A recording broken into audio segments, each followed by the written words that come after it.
Vous voyez ça? Don Sima célèbre l'action de grâce avec l'église Nazareth. Ça, ce n'est pas bon. Et je vais attirer l'attention des conseillers, des présidents africains et des premiers ministres. Un jour, j'ai été très étonné de voir, par exemple, notre président de la République, son Excellence Brice Clotaire Oligui Nguema. Il était en province. Il est parti dans une église catholique avec l'armée. Moi, le chocolat des filles, si j'étais conseiller stratégique du président de la République, une telle erreur spirituelle ne peut pas se produire. Je dirais au président, vous convoquez un prêtre qui vient faire la messe ici. On ne peut pas aller à l'église. Pourquoi? Le président est une institution.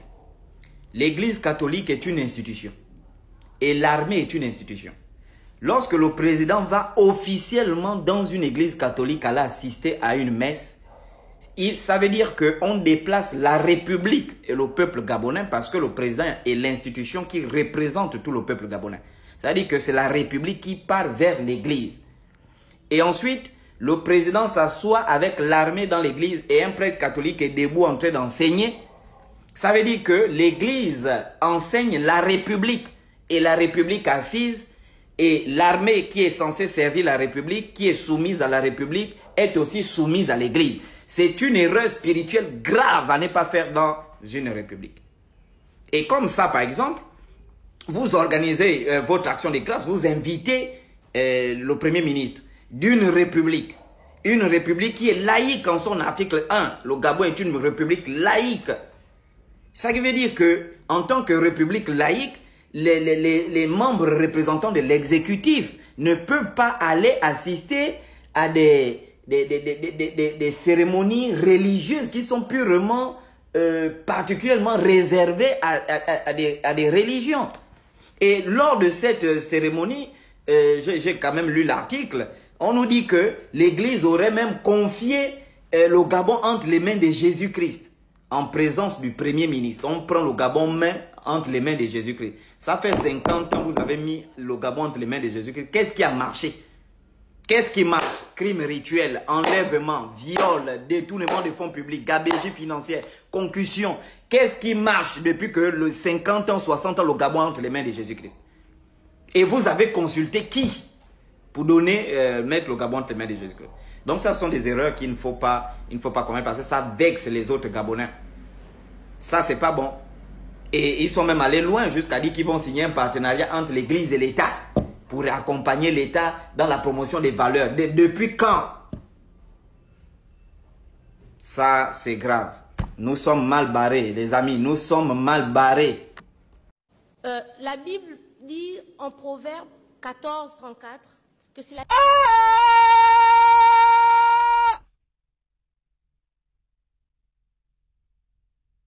Un député qui vient citer la Bible dans un hémicycle d'un pays laïque. Non, c'est pas possible. Mais c'est pas possible dans cette république. Si c'était un franc-maçon qui était venu dire à l'hémicycle, les textes de la franc-maçonnerie disent, on devait crier vous voulez franc-maçonniser le pays. Si un rosicrucien était venu dire, les textes de la Rose-Croix disent, vous voulez rosicrucianiser le pays. Si un musulman était venu dire, un musulman député était venu dire à l'Assemblée nationale, Allah dit dans la sourate Al-Baqarah à partir du verset 32, je vais m'établir un vicaire sur la terre et les anges lui disent, vas-tu établir quelqu'un qui va semer le désordre de l'Okawa alors que nous sommes là, t'es venu. En réalité, vous ne savez pas ce que j'essaie. S'il était venu citer cette sourate-là à l'Assemblée nationale, ouais, ils sont en train de islamiser le pays, etc. Mais on ne peut pas tolérer qu'un député vienne citer un texte hébraïque dans un pays animiste comme la République gabonaise, Union Travail Justice, qui est gérée par le général Brice Clotaire Oligui Nguema. Ce n'est pas possible. Ce n'est pas possible. Ce n'est pas possible. Et on ne peut pas mettre des députés qui sont des psittacistes judéo-chrétiens et venir citer les livres de proverbes, citer un proverbe africain, mais pas, je ne sais pas. Mon cadet, avec celle-là, tu ne peux pas. Il ne faut pas t'aventurer. Mais c'est quoi ces bêtises-là? Qu'est-ce que tu entends par avec celle-là, je ne peux pas? Je ne peux pas quoi? Montre-moi un seul député avec qui moi, je ne peux pas débattre dans ce pays. Un seul. Vous avez le CEP, on a le CEP. Vous avez le BPC, je le BPC. Vous avez le bac, je le bac. Licence, master, recherche, thèse de doctorat. Quel est le député avec qui je ne peux pas débattre? Comme vous êtes habitué à nous voir, je ne sais pas, on débat avec des pasteurs illettrés. Des pasteurs maudits, des pasteurs qui sont des cafards d'église. Et donc tu ne peux pas avoir une discussion magistrale avec lui. Tu es obligé de te rabaisser à son niveau intellectuel pour lui donner quelques leçons de théologie chrétienne. Pour qu'il puisse comprendre, tu te rabaisses à son niveau. Comme vous nous voyez faire ça, vous dites que on est comme ça, c'est ce qui nous définit. Convoquez-moi sur les plateaux de télé, sur les lois des finances, ou sur le code des investissements, le code minier, ou sur la constitution gabonaise. Convoquez-moi sur un plateau de télé. Vous allez comprendre que dans ce pays-là, il y a des gens qui ont incarné les livres.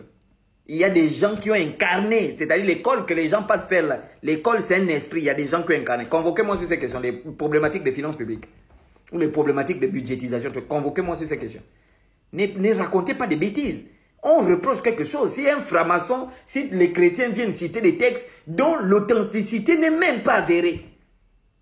Il y a un autre Maboule qui a dit dans le truc, elle a cité un texte qui a été écrit par Salomon. Montrez-moi la preuve historique. Je vous mets tous à défi.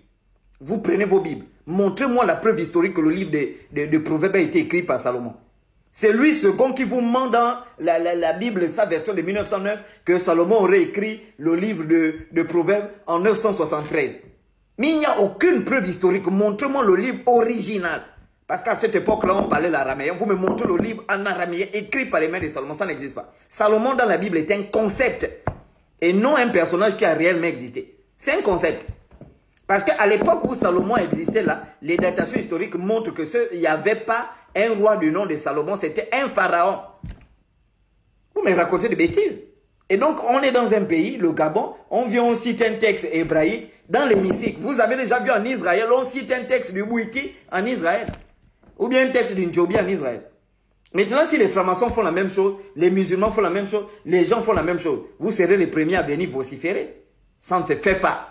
Et si tu veux, convoque-moi sur ces questions, je te déplume. Je ne suis pas étonné par ce que tu écris, mais je suis étonné par la rareté de ton ignorance et de ta bêtité. Ta bêtité fait peur. Elle est rare. Et elle est, non seulement elle est rare, elle est obtuse en même temps. Et elle est persistante. Et en elle-même, elle est encore bête. Et en elle-même, elle est encore incohérente. Et c'est ce qui me fait peur. De la même manière que je n'ai jamais fumé dans ma vie, de la même manière que je n'ai jamais bu dans ma vie, c'est de la même manière que je n'ai jamais fait de la politique. Je ne fais pas de la politique et je ne ferai jamais de la politique et je ne parlerai jamais de politique. Un représentant du peuple part à l'hémicycle citer un texte biblique. Moi, je combats, mon combat, il est clair, il est précis, concis. Je ne me déroge ni à gauche ni à droite. Je combats les faux pasteurs. Je combats les fausses églises, les systèmes des églises et je prône pour un retour à notre civilisation bantou. Voici mon combat qui est clair depuis que je suis sur cette toile. Un représentant du peuple qui est censé me représenter le peuple bantou, par citer un texte hébraïque qui ne me représente pas, qui ne représente pas les aspirations de mon peuple, qui ne représente pas les aspirations de mon origine, qui ne représente pas les aspirations de mon pays, ni l'histoire de mon pays. On cite ce texte. Et je le dis, j'ai le droit d'intervenir pour dire, on ne peut pas citer ce texte. Parce que si un musulman, un député musulman l'aurait fait, ça devait poser des problèmes. Si un député franc-maçon le fait, ça va poser problème. Si un député rosicrucien le fait, ça va poser problème. Eux, ils ne le font pas. Pourquoi on va tolérer qu'un député chrétien le fasse? Et quand on construit son pays, le pays doit s'appuyer sur ses propres valeurs, pas sur les valeurs des autres. Karl Marx dit, René Descartes dit, la Bible dit, ça n'a jamais construit le Gabon. Ça fait 60 ans, on dit la Bible dit au Gabon, on est en train d'enlever les gens à Wenge. On est en train de je ne sais pas, kidnapper les gens. Malgré le fait qu'on cite la Bible, on met toujours la Bible entre les mains le Gabon entre les mains de Jésus. Et c'est pourquoi je le dis et je répète, même aux représentants du peuple concerné, je mets à défi, ils ne peuvent jamais me montrer le texte original du livre de Proverbes écrit en araméen. Ils n'ont que des traductions peut-être grecques et des traductions, je ne sais pas, anglaises, des traductions françaises. En araméen, ils ne peuvent pas. Et on ne peut pas citer un livre dont on n'est même pas sûr de l'auteur. Et ça, c'est ce qu'il faut comprendre. Mais comme toi, tu es nul, tu confonds tout. Quelqu'un aborde la religion, moi je rentre dans le cadre de la religion, je vais, oh, tu parles de politique. Oh putain. Un pays... Votre bêtise n'a aucun domaine de définition. Ce qui veut dire qu'on ne peut pas calculer une seule limite de votre bêtise. Ça veut dire que votre bêtise n'a pas de limite, puisque déjà le domaine de définition de cette bêtise n'existe pas. Et ensuite, on ne peut même pas dériver cette bêtise pour tenter d'étudier son signe. Lorsque vous évoquez, monsieur, ça tombe bien pendant que je vous... Vous voyez ça? Encyclopédie universelle, du tome 1 au tome 27. Ça, rien que ça, j'ai ça du tome 1 au tome 27. Et ça tombe bien parce que je suis en train de décortiquer l'édit de Nantes de 1598. Qui avait été mise en place pour mettre fin à la guerre des religions qui ravageait la France depuis 1562. Le principe de laïcité là, a été mis pour mettre fin au massacre de protestants. Parce que lorsque Martin Luther quitte l'église en Allemagne, il quitte l'église en 1517, il écrit les 95 thèses contre l'église catholique, il est excommunié en 1522, il va écrire des Vere de Falsa Religione Commentarios en 1525. Ses successeurs, notamment Jean Calvin, qui va écrire Institution de la religion chrétienne 1543, Zwingli, Knox, etc., vont créer des mouvements de révolution protestante contre l'église catholique en Europe. Et les catholiques vont massacrer les protestants. Parce que tous les pays d'Europe à cette époque étaient considérés, du moins presque tous les pays étaient considérés comme absolutistes et catholiques. La religion régnait avec l'Inquisition. Et quand les protestants vont être massacrés à partir des années 1962, je dis même 1562, 1585, en 1598, on va mettre en place l'édit de Nantes. Et c'est à partir de cet édit-là que va sortir le principe de laïcité. Ce qui veut dire déjà que dans la laïcité même, il y a des choses qu'on ne peut pas faire. C'est pourquoi en France, à cause de la laïcité, il y a des signes qu'on ne peut pas porter dans les écoles. Les écoles publiques, les écoles laïques, on ne peut pas porter un voile, on ne peut pas avoir une appartenance religieuse philosophique. Encore moins tenir des propos religieux ou philosophiques dans des milieux laïques. Mon frère, si vous voulez des leçons, venez, on vous enseigne, ne venez pas raconter des bêtises. C'est-à-dire que si je vous pose même la question, c'est quoi l'histoire de la laïcité en France? Parce que la laïcité naît en France. C'est quoi l'histoire de la laïcité en France? Tu ne connais pas. Et la laïcité, c'est quelque chose, c'est un concept qui émerge, qui a été engendré, accouché par les francs-maçons et rosicruciens de l'encyclopédie à partir de 1747. Oh, mais quitte là, toi. Tu connais quoi? Tu connais quoi, toi? Merci, monsieur Le Chocolat. J'ai une question. Est-ce qu'un président de la République ou autre autorité peut se rendre dans un temple de Vodou ou Bouiti? Merci.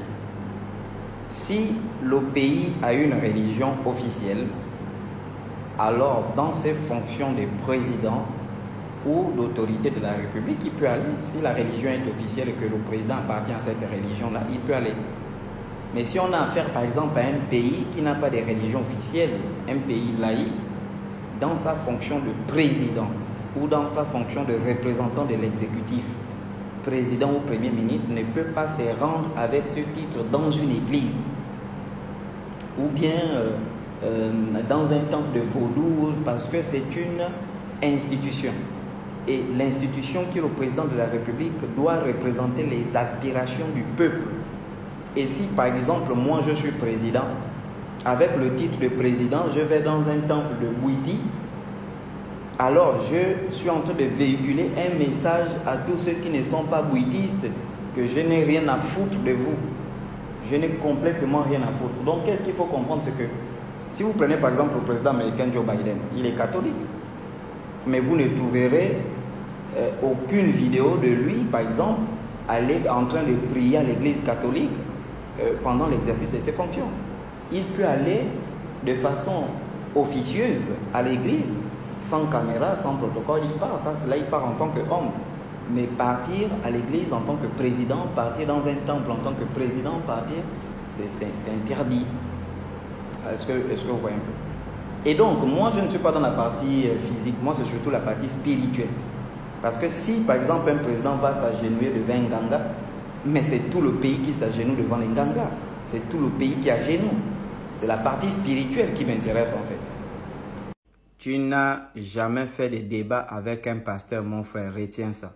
Oui, parce que ceux avec qui j'ai débat là, ce sont tes poils. Retiens ça. Les poils de tes madungu qui sont blancs là. Retiens. Messieurs et dames, regardez le véhicule que je loue actuellement à 35 000 jours. La clé est cassée. C'est-à-dire que même mon petit que j'envoie pour aller prendre les voitures, le petit là, je ne sais pas. C'est-à-dire qu'il peut me prendre des voitures. Tout un éveilleur de conscience. Éveilleur de conscience. Je loue ça, c'est une Kia Morning. 35 000 jours. Les clés sont cassées. Les portières, je ne sais même pas quoi. Les vitres ne montent. C'est-à-dire que je ne sais pas. Hein, le petit là. Donc je voulais, les gens qui font les locations de voitures là, j'ai besoin de bonnes propositions. Hein. Par semaine, par mois, vous me faites des bonnes... Même une petite Kia, c'est juste en attendant que je trouve la solution de ma Toyota Camry, parce que ça, c'est une voiture qui m'est chère. Donc, je vais acheter mon moteur, là. Et puis, voilà, en attendant, quoi. Celle-là, c'est grave, regardez. Les clés sont cassées. Oh! Mon Dieu! Je vous dis, mes frères et sœurs, c'est-à-dire... Voilà la clé. Tout un éveilleur de conscience. Oh non, là c'est fort quand même quoi. Vraiment, donc faites-moi les propositions inbox.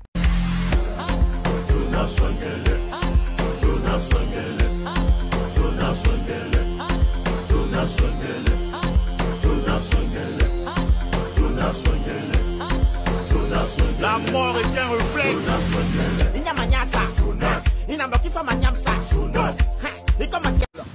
Voilà celui qui amène le discours haineux. Voilà celui qui amène le discours de haine. Voilà celui qui amène le discours de division au sein de la nation gabonaise. Il demande à ce qu'on tue les chrétiens. Il demande à ce qu'on tue, on brûle les églises. Même le président Oligui n'a jamais tenu de tels propos de haine. Il demande à ce qu'on brûle les églises. Mais comme il n'y avait personne pour le contrecarrer, moi je me suis porté garant en tant que membre du corps de Christ. Et je suis venu sur la mer poser la question à la reine des eaux.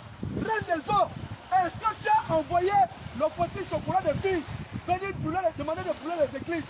Tu n'as pas d'abord pu réussir à bloquer le peuple noir lorsqu'ils sont arrivés. Les églises existent, ils n'ont jamais demandé. Les églises existent au Gabon, ils n'ont jamais demandé de brûler les temples de Ndjembe. Les églises existent au Gabon, ils n'ont jamais demandé de faire du désordre. Même Georges Damas Aleka, le père de la Bible nationale, dit: pourchassons ces sorciers qui sèment la haine et qui nous divisent. Les reines des gens, je suis venu pour vous interroger aujourd'hui. Je suis pasteur Oyolo, consacré par l'évangéliste Ngo. Je vous interroge encore une fois de plus. Est-ce que vous avez envoyé ce petit usurpateur d'identité? Parce qu'il prétend dire qu'il vous défend. Il a un nom qu'on appelle chocolat de filles. Et ce nom-là, C'est ce nom qui est connu au travers du monde. Il ne porte même pas un mot bantou. Or, nos coutumes, nos justes coutumes, nous demandent le droit de naissance, le respect des droits des aînés. Il va sur un plateau télévisé parce qu'il ne sait pas si c'est les dirigeants ou les personnes qui le suivent, qui le couragent de la bêtise. Sur un plateau télévisé, suivi sur le plan national et international, ce plateau télévisé, de télévision, il va insulter un père de famille. Il va diffamer un père de famille, M. Ayong, qui a volé un régime de bananes chez une famille Nzebi au marché banane. On l'a laissé. Est-ce que nos traditions, nos justes coutumes nous autorisent à manquer le respect aux aînés? Je ne pense pas. Je suis un homme spirituel avant d'être un homme physique. Je suis en train d'aller à Libreville. Maman reine des eaux, je suis venu te parler. Je sais, mon Père c'est le Seigneur Jésus-Christ, le créateur des cieux et de la terre, celui qui a créé tout ce qui existe, celui pour qui et par qui toutes choses existent. Et je sais, l'entité qui anime cette nation, c'est cette reine des eaux qui est sur même le logo de la SCG. Je suis venu te dire, de votre fameux chocolat de fille, où est certain qui sème le trouble dans la nation gabonaise. Je suis venu vous dire, aujourd'hui vous allez l'emporter. Parce que même vous-même, vous ne le reconnaissez pas, vous le reniez, vous ne le reconnaissez pas.